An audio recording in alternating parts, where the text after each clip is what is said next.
இன்றைக்கி பார்த்தீங்கன்னா துவாதசி திதி. நேற்று வந்து ஏகாதசி. ஏகாதசி வந்து மாதத்துக்கு 2 முறை வரும். 15 நாளைக்கு ஒரு முறை போல் வரும். இந்த ஏகாதசி திதியை மட்டும் முக்கியமாக தவறவே விடாதீங்க நீங்கள் வாழ்க்கையில். ஏகாதசி திதியில் வந்து அன்னம், சாதம், மோர், உப்பு இந்த 3மே வந்து நம்ம வந்து தவிர்க்க வேண்டியது.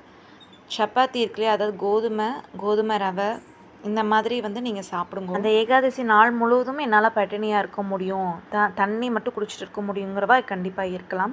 முடியாதவ கோதுமை ரவையில் என்ன வேணாலும் பண்ணலாம். கஞ்சி போட்டு குடிக்கிறது, உப்புமா பண்ணி சாப்பிட்றது, உப்பு இல்லாதக்கு சப்பாத்தி பண்ணி சாப்பிட்றது, இல்லைன்னா தொடர்ந்து பழங்கள் சாப்பிட்டு வரலாம். மறுநாள் துவாதசி பாரணைங்கிறது ரொம்பவுமே அவசியமானது. பாரணைங்கிறது புளி சேர்த்திக்கக்கூடாது. மோர்க்குழம்பு, சுண்டைக்காய், நெல்லிக்காய், அகத்திக்கீரை இதெல்லாமே நம்ம உணவில் இருக்கணும். காலம்பரை 8:30 மணிக்குள்ளே உங்களோட பாரணையை நீங்கள் முடிச்சுக்கணும்.